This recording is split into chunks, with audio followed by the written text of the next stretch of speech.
Hello, and welcome back to the Oracle Parlor podcast. I am your host, Phantasma Witch, aka Jenny, and I am excited for our first spooky story episode. So, for anybody here who knows me from TikTok or Instagram or even YouTube, you may have seen some of my paranormal story times. And if you listen to the first episode, you will know that I have had experiences with spirits, ghosts, entities my entire life. And so today we're going to be talking about my haunted Abuelita's house. So before we get into it, just a couple things at the top. First, a disclaimer. If you are uncomfortable with any of the topics that we are going to be talking about, I wanted to give this little disclaimer at the beginning. Because we're going to be talking about ghosts and spirits, we are going to be talking about things related to unalived people, people who are no longer around. If the discussion of ghosts is a little scary for you, you absolutely don't have to stick around for this episode. You can check out the next episode. We're going to be talking about something different. Intermittently, I will be sharing ghost stories with you all. So, just a little heads up. If you have your own personal ghost stories that you would like me to share as part of the podcast when I do these spooky story episodes, definitely send an email to the official podcast email, which is oracleparlorpod@gmail.com.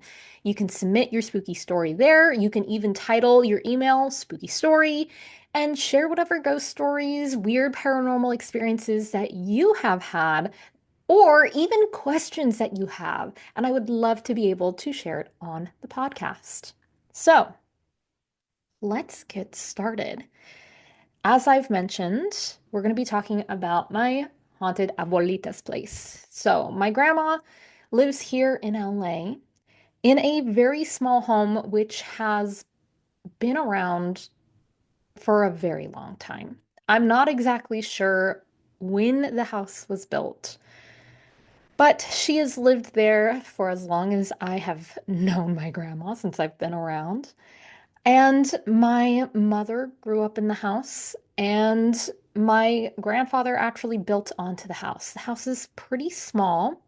There is a kitchen, living room. The setup is important to the story. I promise. There's a kitchen, which is connected to the living room. And from the living room, there's a hallway. At the end of the hallway is the bathroom, which is connected to the master bedroom, and a middle room, which is connected to a long bedroom in the back. And the middle room and the long bedroom in the back are the additions that my grandfather had made. So I have been visiting my grandma ever since I was a kid. And I never used to really think my abuelita's house was haunted.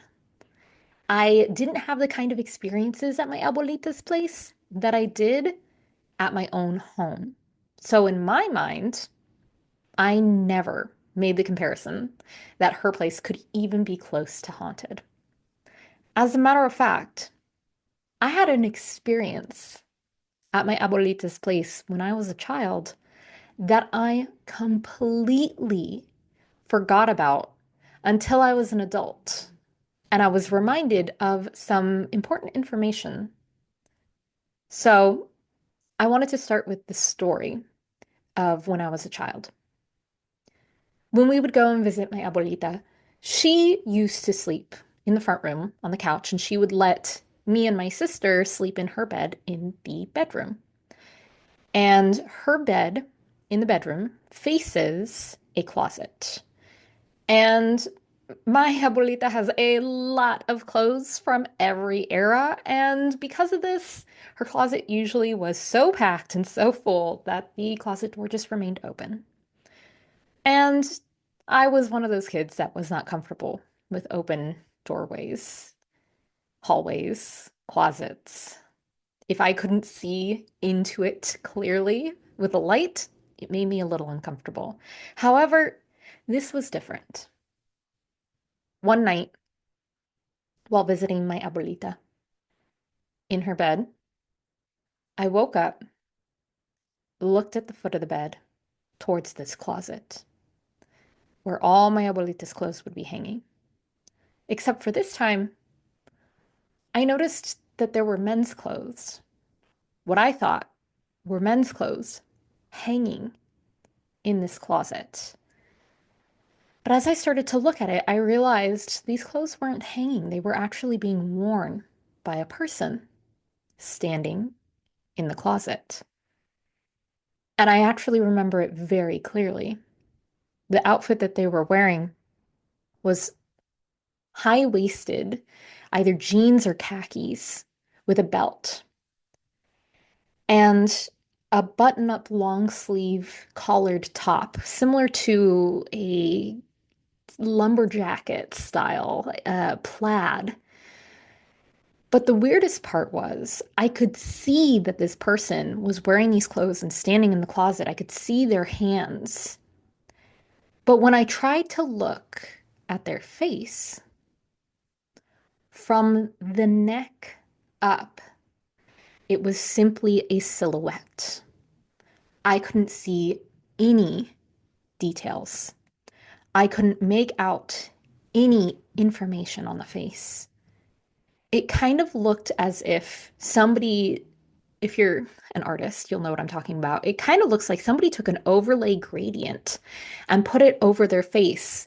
So at the top of their head, it was darkest. And then as it went down to their neck, it slowly faded. So I couldn't make out any features. Now, when I noticed this when I was a kid, I didn't think anything of it. It didn't register to me in my mind what I was seeing. Because this was a closet full of clothes, I didn't question why there was a man wearing these clothes, standing in this closet, a short man as well. And the only man in the household that my abuelita had was a very tall, large man. This was not him. So I took a look at it, thought it was just my imagination, didn't process what I was really seeing, rolled over, and I forced myself to go back to sleep. And it wasn't until I woke up the next morning that I remembered this. And I knew it wasn't a dream because I distinctly remember getting up and readjusting. And it was in that moment of reflecting on it that I looked at the closet and realized my abuelita did not keep men's clothes in that closet. And like I said, those clothes were for a very short man. And the only clothes in that closet were my abuelita's. So very frilly 80s skirts and dresses and things from the 60s and 50s, old clothes, not the kind of clothes that I saw. And then I remembered the head being this gradient of featureless silhouette. And it freaked me out. And I suppressed it. I made myself forget because it was too scary. Because, as I mentioned in the first episode, a lot of my experiences really scared me when I was younger. And I just could not process what I was experiencing and what I was seeing. And so I forgot about this completely. I acted as if it didn't happen, and then it became my reality where, oh no, it didn't happen until I was an adult. And this was only a few years ago where I was talking to my mom and I was telling her about the weird experiences at my abuelita's place, which I am about to get into even more. And this is when she told me, you know, the previous owner died in that house. And I said, oh, really? And she said, yeah, this little old man.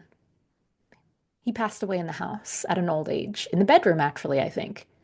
And as soon as she said the little old man passed away in the bedroom, it was like I had been hit with a ton of bricks. And the memory of seeing this short, little old man in my abuelita's closet came rushing back to me in that moment.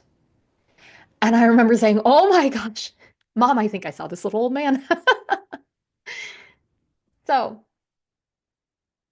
when I was going to college, see, my mom grew up down here in LA. My abuelita still lives in that same house, like I mentioned. However, when my mom got married, we moved up north to Sacramento. And so when I wanted to go to college, I wanted to go to college down here in LA. And so I had the absolute pleasure of moving in my with my abuelita. I love my grandma. So I was actually really excited to be able to move in with her. And like I mentioned, I didn't remember this memory of the house being haunted. I never considered my abuelita's place to be haunted because I grew up in what I considered was a very haunted house. Well, I learned quite quickly how haunted my abuelita's place really is. So, the first thing that I started to notice when I moved in to her place for college was more often than not, I would be home alone. Now, when I say home alone, when I moved in with my abuelita, it was literally just me and her, no one else. We were the only two living in this tiny house together. So when I was home alone, I used to hear somebody in the house. And the thing is, the first few times that this was happening, I thought it was just my grandma coming home. Because as I mentioned, this house is old. And it has a lot of homemade additions. So, as you can imagine, the floors are squeaky, the doors are loud. You can't turn a doorknob without hearing it rattle. You can't walk across the floors without hearing them creak, even though they're carpeted. You can still hear the hollow thuds of each footstep, no matter where you are in this house, because it's so small and it just echoes. So the first few times that it happened, I just assumed it was my grandma walking around. Until one time, I was in my room working on homework, and I heard somebody walking around in the front room. So I called out, "Hey, Abuelita, I'm home," because she didn't know I was home from school yet. So I thought I'd let her know. No response. So I thought, well, that's weird. Maybe she didn't hear me. So I got up and I walked into the front. And before I could call her name out again, she wasn't there.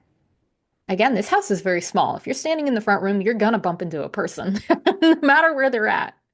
And so I thought, well, maybe she's in the back because she had a backyard that she would often tend to, where the laundry room was. So I thought, okay, maybe she's doing laundry. So I walk outside, but as I walk outside, I noticed her car was not in the driveway. And I thought, well, maybe she took her old car in the back garage. So I walked around to the back. Nope, her car was there. Her old car was there, but her car out front was not. I think I said that wrong. Her car in the front was gone. Her car in the back was still there, meaning she was still out. That is the point I am trying to make here. I love that I don't get to edit this podcast, don't you? So that's when I realized for the first time that I had been hearing somebody in the house when no one was there. And this was the flag that was raised that maybe there was something going on. When it comes to spirits, when it comes to spirit activity, when it comes to haunted locations and homes, if you are not already acutely aware of it, sometimes it's very easy for your brain to logic it away. Sometimes you may not even notice it because you're just not paying attention, because it's simply background noise. And it's not until those moments of, oh, wait a minute, that was something strange, that was something different. It's not until that moment clicks, the light bulb gets turned on, that we start to become very aware and we open ourselves up to, well, something's happening here. So you're more open to seeing that, hearing it, experiencing it. And that's exactly what happened with me. I became very acutely aware of, was my abuelita gone? And if the answer was, yeah, she's gone, and I'm hearing things in the house, I started to take note of, okay, I'm home alone and somebody's walking around in the front room. Okay, I'm home alone and I just heard the door handle to the bathroom jiggle. And this became a common occurrence. And it didn't scare me. I thought it was actually quite fascinating because, again, my whole life, I never thought my abuelita's house was haunted. Never, never would have guessed because I completely suppressed it. But as I stayed there and became more aware, I started to have more and more experiences. I started to notice that as I was sitting in my room and working on projects for classes, that I would see something out of the corner of my eye. Before I get into it, I need to explain the bedroom setup a little bit. My bedroom was a long bedroom that had a little entryway of like two steps, and then the door was there. That door led out of my bedroom into the middle room, and that middle room is what connected to the main hallway. So I often left that door open in case my abuelita was calling me, needed anything, I could hear her. And sometimes she would pop her head in around the corner and she would talk to me and say, Mija, come out here, I need help, or whatever. So while I was sitting at my desk, which was faced away from the door and just over my shoulder, I could just see out of the corner of my eye this doorway. And so as I was sitting there working, I noticed that it looked like my abuelita was poking her head in and kind of taking a look at me and then going back into the middle room. And I didn't really think anything of it. Again, I was just like, okay, well, she's curious about what I'm doing. Maybe she's curious if I'm busy or if I'm home or whatever. So I didn't think anything of it. But then I started to notice, very much like the sounds, there were times where my abuelita was not home and I was seeing this thing out of the corner of my eye. And so I became very aware of it. Sometimes I'd be sitting at the other end of the room that I could face my TV, and this TV was next to this little entryway. And if I was watching TV or playing games, relaxing, out of the corner of my eye, I would see it peek into my room. And I wouldn't directly try to look at it because anytime I did, it would immediately disappear and dart away. So I started to get into the habit of not looking at it so I could try to look at it out of the corner of my eye. I didn't want it to know that I could see it right away because I was trying to understand what was happening. And I started to put together an image of what I was seeing. What I had thought was my abuelita poking her head in. I realized that I never actually saw the features of any person. I never actually saw my abuelita's hair, her glasses. I started to realize that it was simply a shadow. Again, it's like a silhouette. Now, am I saying this was a shadow person? If you know what a shadow person is, this entity, which I will do an episode all about entities, but no, this wasn't a shadow person. It literally looked like a shadow with glowing eyes that was kind of fuzzy around the edges, just kind of poking its head in. And I was curious about this. Again, I wasn't scared, so I was trying to understand what was the energy that this thing was giving off. And the more that I questioned, okay, what is this spirit, this shadow, what I dubbed as the peeking ghost? What does this peeking ghost want? And every time I was open and curious about it, I realized it was open and curious about me. That the reason why it was peeking in was simply out of curiosity, trying to see who's in there, who's working in there. Because, like I said, my abuelita lived alone and she had for a very long time. So, whatever this spirit was, simply wanted to know who is living in the house now. And that was the vibe that I got. And then I actually had this confirmed. One day, I was sitting at my desk working on an art project. And again, my back was towards the door. And I felt its presence.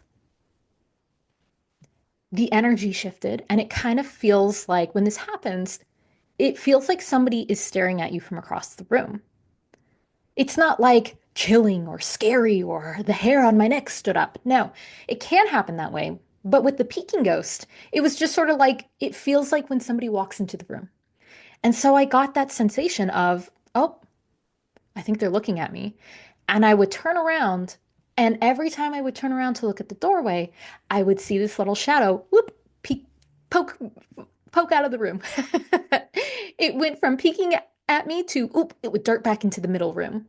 And it kept doing that. And so I'm sitting there, I'm trying to work, and I kept feeling this presence enter the room. I'd go and I'd look, it would disappear. And this had happened a few times, and I was starting to get kind of annoyed. I wasn't mad, I was just like, ugh. So I said out loud, because I was home alone. I said out loud, like, hey, I know you're there. It's okay if you're curious. But I'm just working on homework. It's an art project for this specific class, and this is the assignment. So, that's what I'm doing right now. And I'll be staying here for a while, working on school art projects and stuff. You're fine to peek in if you want, but if you don't mind, you're distracting me from my homework. I literally told the peeking ghost, you're kind of distracting me. I'm having a hard time focusing because I keep feeling you and sensing you and then seeing you, and it's starting to kind of distract me. After I said this, it didn't do it again. For the rest of the evening, it stopped peeking in on me and it stopped making its presence so known. And that was the first time in my life that I ever actually spoke to a spirit and put up a boundary with a spirit, which again, we're going to do an episode about boundaries with the living and the deceased. So at this point, some time had passed. I'd been living with my abuelita for about a year, maybe a little longer, and the peeking ghost was just a normal thing. Anytime I needed the peeking ghost to leave me alone, I would just tell the peeking ghost, like, hey, I can't right now. The other thing that was going on was the middle room where this peeking ghost would be was the coldest room in my abuelita's entire house. Now, if you've been to Southern California, in the summer, it gets extremely hot. It gets up to 98 or higher. And being that my abuelita's place is an old place, that place would be an oven in the summer, an absolute oven. The insulation was not great. Her AC was not great. I would tolerate it. However, that middle room, that middle room was the coldest room in the entire house. It was always cold. Even in 98-degree weather, it would be at least 10 degrees cooler in that room. Do I think it's paranormal? I don't know.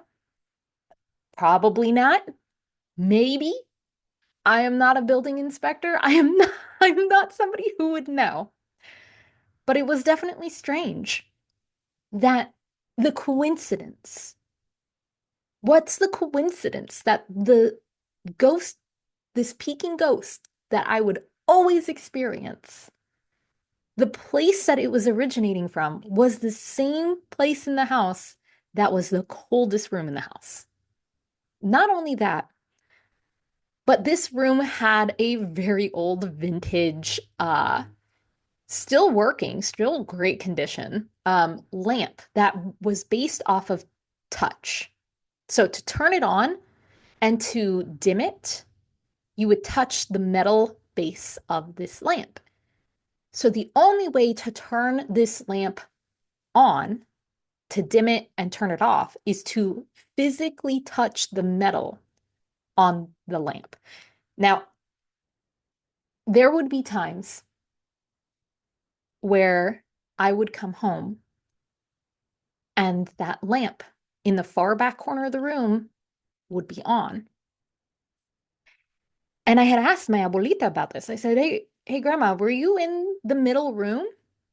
And this was a room that she did not use. It was practically a storage room. So we never went in there. And because it was a storage room, this lamp was practically inaccessible unless you climb over boxes and boxes and suitcases and whatever. To reach the lamp was a lot of work. And so I would ask her, Abuelita, did you turn on the lamp? And she'd be like, no, mija. I thought you turned it on. And I was like, no. And this occurrence happened all the time. And I was convinced my abuelita must be playing a trick on me. She must be forgetting that she's turning the lamp on. I was convinced that's what was going on because unlike the Peking ghost, where I was seeing it, experiencing it, and talking to it, I couldn't verify this lamp. Again, I'm no electrician. I'm no building expert. I don't know what's happening. All I knew is that it took physical touch to turn on the lamp. And unless my abuelita was doing it and not telling me, there was no other reason for it. Until I was in the middle room, walking from the hallway through the middle room to my bedroom at night. The lights were all off. And I remember thinking it was so dark, I was having a hard time seeing where I was going through this messy, small middle room to get to my bedroom door. And as I thought that, the lamp turned on, as if it was helping me to get to my bedroom door, as if it was like, oh, don't worry, I got you. Here's some light. And I stopped and went, oh my gosh. I opened up my bedroom door. I turned to look into this middle room at the lamp, and I was like, what the heck? And then, boop, it turned off, as if somebody touched the base of it again. So just temporary, like, we're just going to turn it on until you need it and then turn it off. Despite all these experiences that I had been having with the Peking ghost at my abuelita's place, I still was not convinced. I was still so skeptical of my experiences because when I talked to my abuelita about it, she didn't have one thought or another about it. Did she think her house was haunted? She didn't like the word haunted, which makes sense. Being a very religious woman, I understand. She thought that it was more like loved ones visiting her, but she didn't want to call it haunted. So she would say, "Oh, it's like the angels. It's like my husband, my ex-husband's coming to visit me." She would say these kind of things. And she's like, "Yeah, I definitely think that something's here, but it's good. It's a good spirit." This is how she used to say it. It's good. So she never actually had the same experiences that I did. And if she did, she would not share them. That was as much information as she would give. Was she definitely thought something was there. But as to what she was experiencing, I had no idea. It wasn't until I met my now partner, my husband, that I finally started to think, okay, well, this isn't just me. When I met my partner, I had invited them over to hang out not too long after we met. Now, I don't go around telling people, or at least I used to not. Nowadays, yes, maybe more so, because it is my job. But back then, I didn't used to go around telling people, well, I live in a haunted house and let me tell you about my paranormal experience and yada, yada, yada, yada. That's not what I would do. And a lot of the reason for that was because I didn't believe it myself fully. I believed that it could happen. I believed that it was a thing that was very much real. But I was so in denial of, well, it can't happen to me.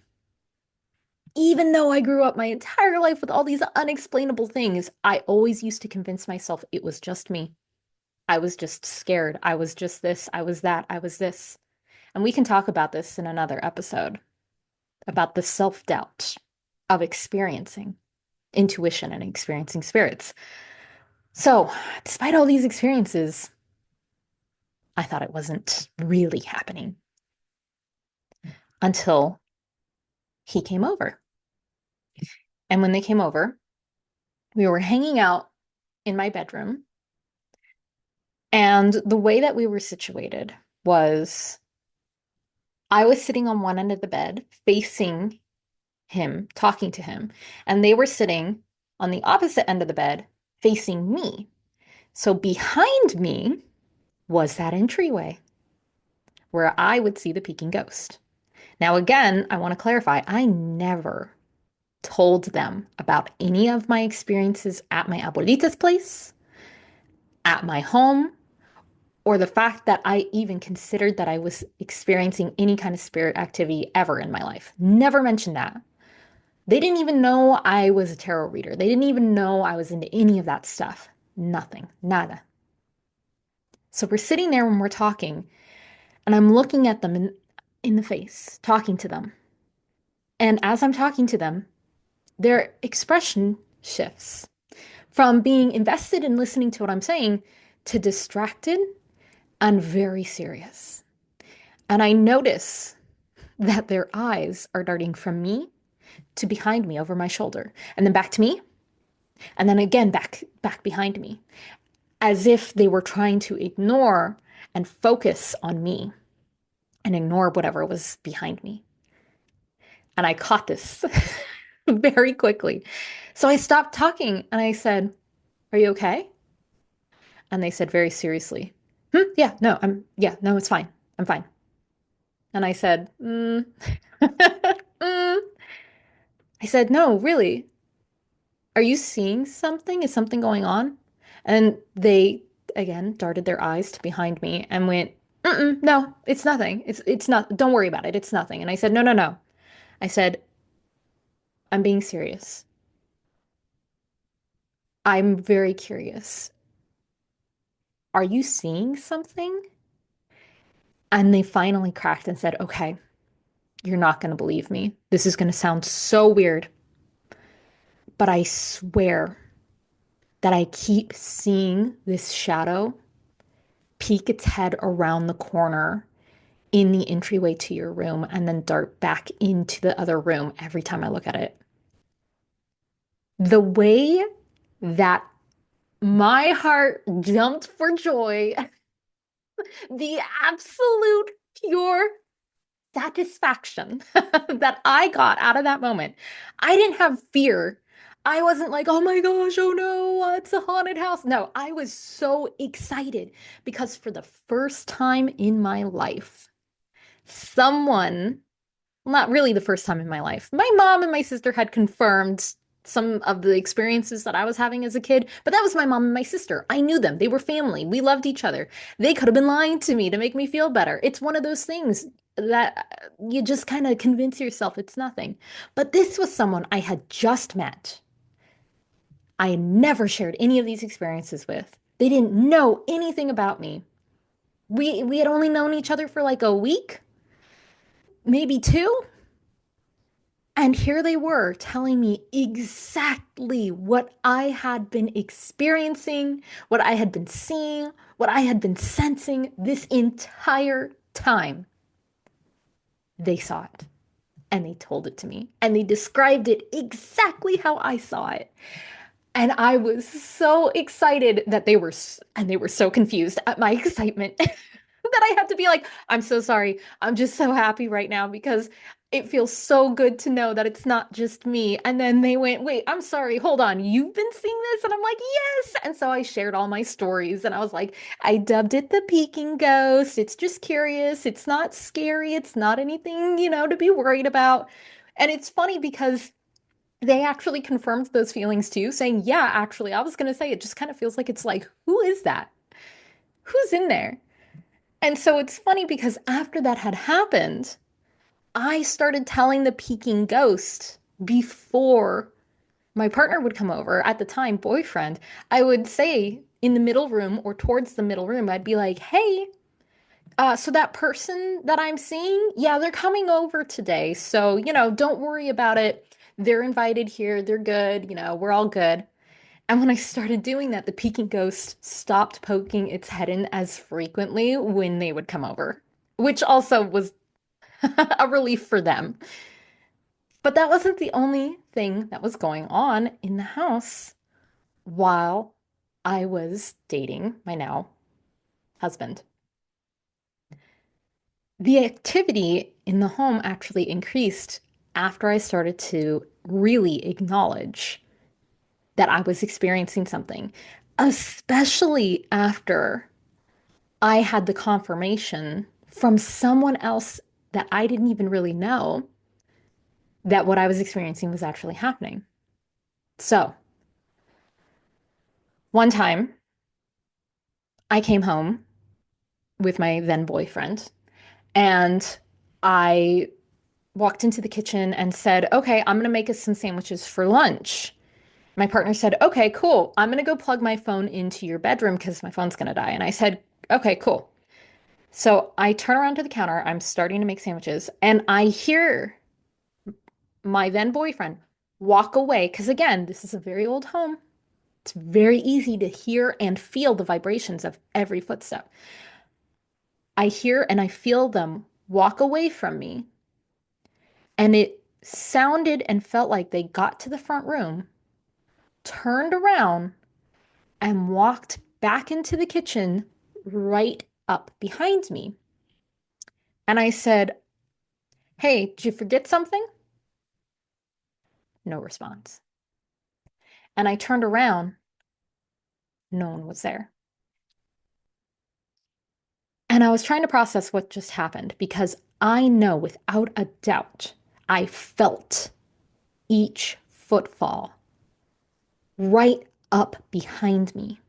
I sensed, again, that feeling of someone entering the room and being right behind me. So I walked into the front room thinking I would see them in the front room. Nope. Then I walked into the hallway. They weren't there. And I called their name, and from my bedroom, I heard them say, yeah. And I walk into the bedroom, and they had just finished plugging in their phone. And they were checking their text messages before they walked away. And I said, you didn't walk into the kitchen just now? And they said, no, I literally just walked in here. I was checking a message before I came back. And I was like, you, you didn't hear the foot, you didn't feel the footstep. No, like I was so flabbergasted and confused. And then I explained the situation to my partner. They never heard anything, they never sensed anything. But to me, it literally felt like they walked away, turned around, and walked right back up behind me.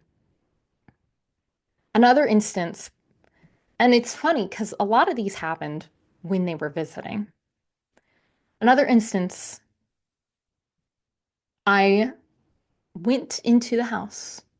My abuelita and my boyfriend at the time, they were both there. And I went into the house to use the restroom. So I walk into the restroom, I close the door, and I'm not even there for a few seconds.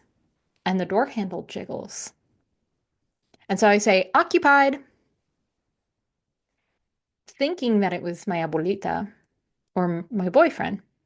But as soon as I said occupied, I heard my abuelita and my boyfriend talking outside because there was a window in the bathroom that was connected to the garden outside. And I was in such disbelief. I opened up the bathroom door, even though I was still in the bathroom. I opened up the bathroom door and looked into the hallway. There was nobody there. Nothing. We were the only people in the house, and the two other people that were in the house were outside. So I quickly finished up.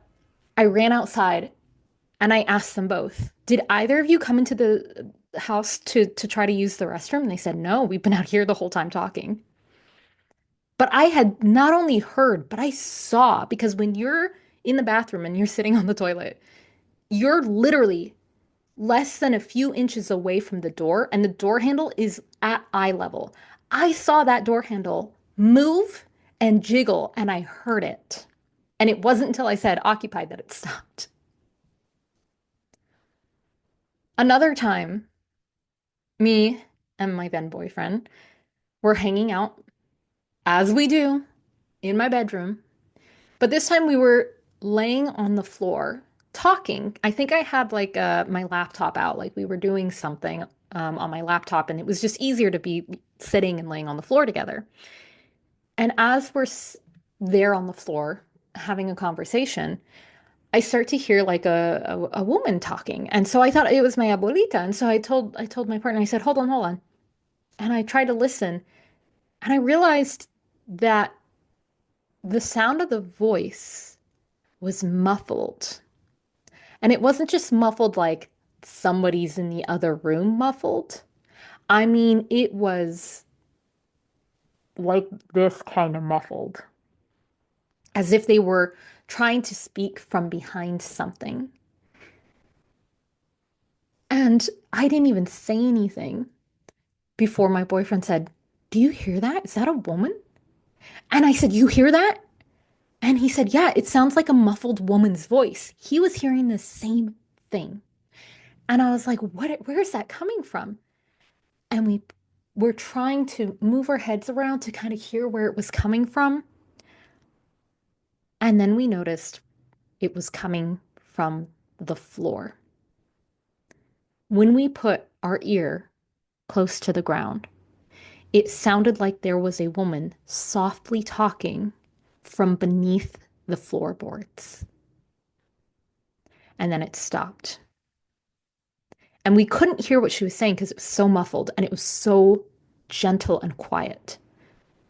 But I immediately hopped up, ran into the front room thinking maybe my abuelita had the TV on because she watches her stories, her telenovelas. I thought for sure she must have the TV on. Well, it was on, but it was on mute. And then I thought maybe it was my abuelita. Nope. She wasn't even inside the house. And she wasn't even talking. So I think it's safe to say my abuelita's house is haunted. It was haunted, and it still is. See, I wasn't the only person who ended up living with my abuelita. As a matter of fact, during my last semester of school, my sister was about to start her first semester. And so she moved into the room that I had been staying at in my abuelita's place. And I moved out to get an apartment for a temporary time. And my sister, she's not like me in the sense that she's not into the scary stuff like I am. And even at that, I don't like to call it scary stuff. She's just not into the paranormal like I am. I grew up loving Casper. She grew up loving The Little Mermaid. To give you some perspective of our personalities, right? She was the sparkly princess, and I was literally the goth kid in the corner. So, two very different types of personalities. And because of this, I did not want to scare my sister. I did not want to plant any kind of idea in her head that she was about to move into a haunted home. Because it's pretty uncomfortable for some people. And I just didn't know how she would take that. It wasn't that I didn't think that my abuelita's place was not haunted, because at that point, after all the confirmation, after all of the experiences that I had and shared with someone else, it was not even a question anymore. But like I said, I didn't want her to be freaked out. So I didn't say anything. I didn't tell her about it. I didn't say anything. Now, this is a special case because if I thought that she was in any kind of danger, if I thought that this thing that I was experiencing was in any way harmful, of course I would have told her. Of course I would have done something about it. But I'm a strong believer that just because something is paranormal, just because something is haunted, it does not mean it is evil. It does not mean it is bad. It does not mean that it is scary and something to be feared and something to be fought. And this is something we will get into in another episode. But this is the spooky story episode. So we'll keep it spooky, my friends. So I just didn't feel that there was any need to do anything in regards to the spooky stuff that was happening. I didn't feel any need to tell my sister about it because it wasn't enough to be anything to be concerned about. So I just didn't tell her because again, I didn't want to plant that seed and then have it turn into a fearful thing for her. Well, my sister moved in and lived there for a few months. And then one day we were hanging out. And she had said something that seemed interesting to me. She had made mention about the middle room. And she said, yeah, I, and this was completely unprovoked. I didn't mention anything about it. I didn't say anything. Somehow it came up in conversation where she said, yeah, it's really weird. That middle room just gives me a weird feeling. And I noticed that it was as if she wanted to say something, but she didn't. Similar to how I noticed my boyfriend was looking over my shoulder at the doorway. I got that same vibe of there's something more here that's not being said. So I said, "Yeah, that middle room is a thing, huh?" And she was like, "Yep." I said, "So is anything going on with the middle room?" And she's like, "You're not going to believe me if I tell you. Isn't that how it always starts?" Much like my boyfriend, you're not going to believe me if I tell you this. And so I told her, I said, try me. And so she tells me, it's the weirdest thing, Jenny. I'll be in the room, and from that entryway that connects to the middle room, I swear I'm seeing a shadow peek its head into the room. And I know it's not grandma because she's not in the house.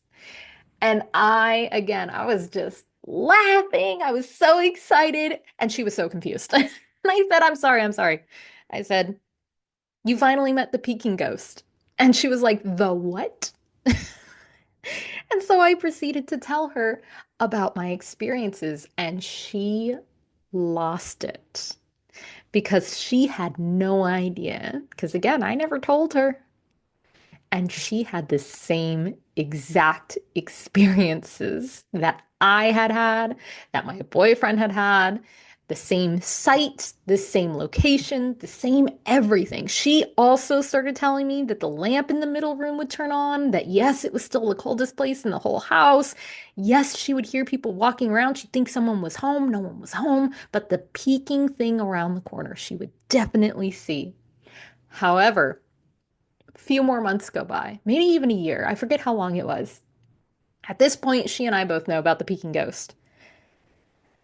The difference was between me and her. When the Peking ghost bothered me, I would tell the Peking ghost, hey, can you please stop? And it would stop. My sister did not tell the Peking ghost when the Peking ghost was bothering her. And so instead, in her mind, she thought, I'll just close the door. Because if the door is closed, it won't come in. It knows to stay out. I'll just close the door. If you're not watching the video, I'm wearing a devious smirk right now because, of course, it didn't work. As a matter of fact, it made it much more abundantly clear that there was something paranormal happening. She told me that she began closing the door, hoping that it would stop the peeking ghost from appearing. But instead, what would happen is the door would be closed, and then she would hear the door open. She'd hear that old jiggle of the handle, the popping open of the door, the creak of the door. And she was thinking, oh, grandma must be checking in on me. And so she'd be like, what is it, grandma? No response. She'd get up to go look, and the door would always be cracked open about a foot. Never fully open, but always open. Now, here's the funny thing. The rule in my abuelita's house was she did not like that door being closed. My grandma did not want that door being closed. And it was almost as if the peeking ghost knew that this was a rule and started opening the door whenever my sister had the door closed. This would happen when my grandma wasn't home. This would happen when my sister was home alone. And sometimes at a certain point, I think I may have told my sister, just tell it to go away. Just tell it, please stop. And I think she started doing this because what happened next was she told me that there was one time where she had the door closed. And again, she heard the door handle jiggle as if the door was about to open. And again, she'd be home alone. So she told the spirit in the middle room, this peeking ghost, she said, excuse me, I have that door closed for a reason. And then the door handle would stop jiggling and the door would remain closed. So that is the story, the mini stories of my abuelita's haunted home. From my own personal experiences to having those personal experiences confirmed by somebody else to telling nothing to my sister and then having her have the same exact thing happen with no outside influence at all. Now, do I think my abuelita's house is still haunted to this day? Absolutely. I don't know if it's as active, but I also don't know because I don't live there. I don't get to go as often as I'd like to. And honestly, my sister is working pretty much full time, so there's not a lot of people there to have those experiences anymore. But I definitely think that that activity is still active. Now, you may be wondering, okay, so what was it though? What was it? What was the peeking ghost? And while I may not have all the answers, I do have theories. And I have a theory which was recently confirmed by a fellow medium. So, my theory for a while now was that this peeking ghost may have actually been my bisabuela, my great grandma. I hope I'm saying that right. I'm still learning Spanish. Forgive me. My great grandmother. Because that middle room used to be her room before she went into an elderly home. Because my great grandma had was slowly getting dementia. It was something that ran on that side of the family. It's something that runs in that family. So my abuelita took care of her at her own home, and my great grandma's room was that middle room. There was a bed in there. The touch lamp was for her to have easy access. Yes, it was a retro lamp that my grandma just happened to have, but it was an easy access turn on and off, which is also why I think that's why that lamp would turn on so easily for her. So this was her room. And while she may not have passed in the home, she did spend a lot of time in the home. And like I said, whenever I tapped into this energy of the peeking ghost, the vibe that it would give was just curiosity. It didn't know who I was. It didn't know who my partner was. It didn't know who my sister was. Especially when I first moved in, especially when my sister first moved in, and when my boyfriend first started coming to visit, when my partner first started coming to visit. It just didn't know, so it was curious. And the thing is, At that time, my great grandmother did not know who I was because she had forgotten almost everybody in the family. And she wouldn't recognize me anyways. If she did have that memory, she wouldn't know. And if she did, then it would make sense why she was just curious. Because again, the home had been completely, practically all unlived in, except for my abuelita, who only used like the front room, right? So that was my theory for a long time. Whenever anybody asked me, what do you think that thing was? I would say, well, it could have been my great grandma because that was her room. And then I had a reading with a medium. I don't actively go out and seek other psychics and other mediums, not because I'm not interested, but simply I do the work myself. It's not something I feel like I need, but I will practice on occasion in different online communities with people who would like to practice. Since I have a lot more professional experience, I like to be able to provide feedback to anybody who would like that feedback on their practice, on how they're tapping in, and so on and so forth. So I try to provide that to people who are learning, but I also try to, maybe if I want to try something new in my practice, I definitely will not practice something new on a client. I will usually do a trade with someone so that way I can practice something different. Anyways, so one time I was doing a trade with this person I had never met before. I have no idea who they are. I don't even remember what their name was because, again, it was a random pairing where we were on an online community. We both got randomly paired to practice together. And they connected with my great grandmother. And I actually still have the notes somewhere here in my desk. But they had said that my great grandmother was telling me that, oh, yeah, I brought your husband to you. I brought him to you. I got you two together. And I was so confused because I was like, what does that even mean? And then it hit me. One of the reasons why me and my partner bonded immediately and so quickly when we first started dating was because of the peeking ghost. Because we had this shared paranormal experience with this peeking ghost, we bonded so much faster, so much deeper, so much quicker because all of a sudden this new vast world had been opened up and we were sharing paranormal experiences. We were sharing our stories with each other. We were talking about our beliefs and our, ideas about the paranormal and ghosts and spirits and all that. So if it wasn't for the peeking ghost, I don't know how that would have played out. Not to say I wouldn't have fallen in love and yada yada yada, but it was just so funny that my great grandma was going to this medium and pretty much taking credit for hooking me up with my with my husband. And I just absolutely adore that. So it was really cool.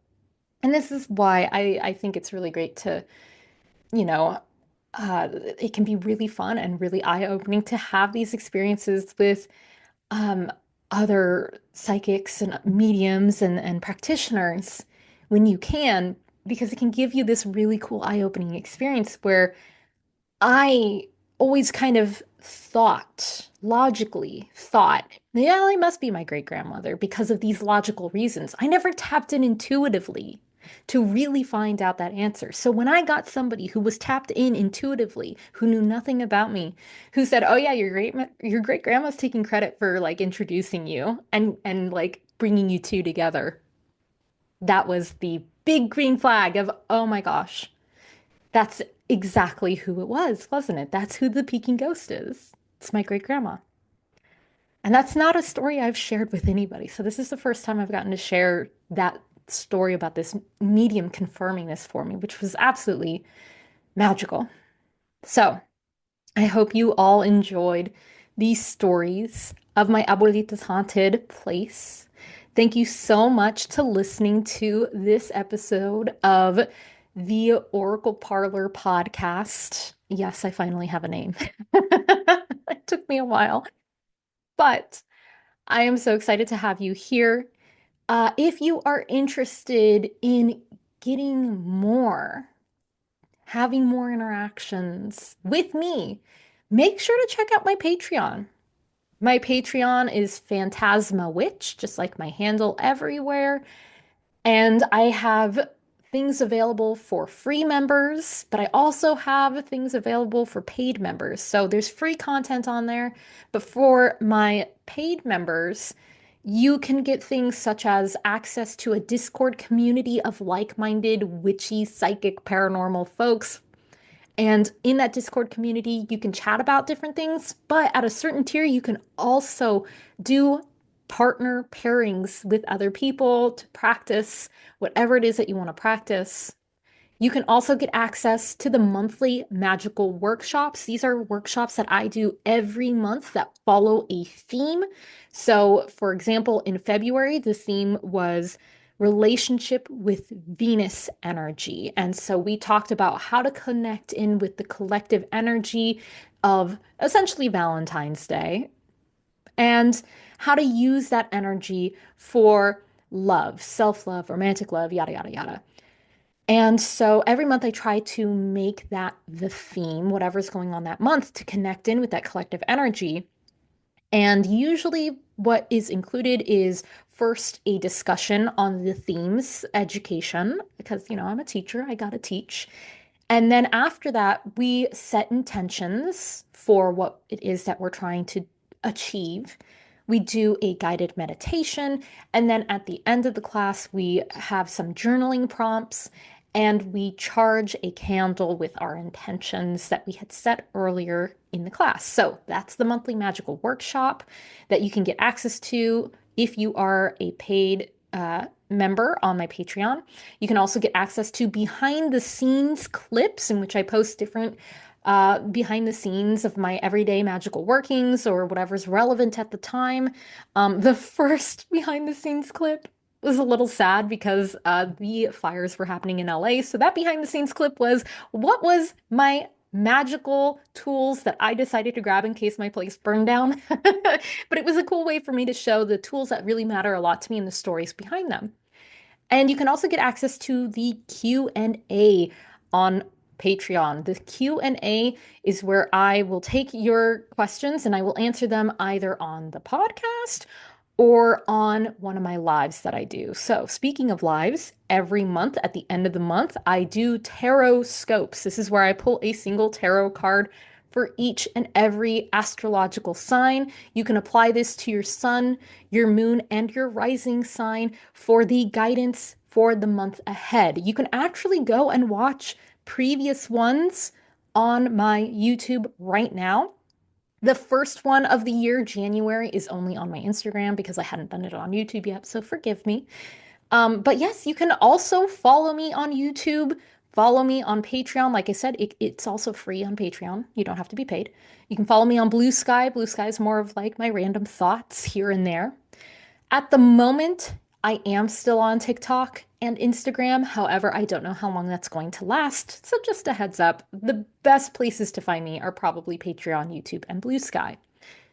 If you would like to book a one-on-one session with me, whether you would like a tarot reading, palm reading, pet communication session, or you would like to have personal one-on-one guidance, definitely check out my website, phantasmawitch.com.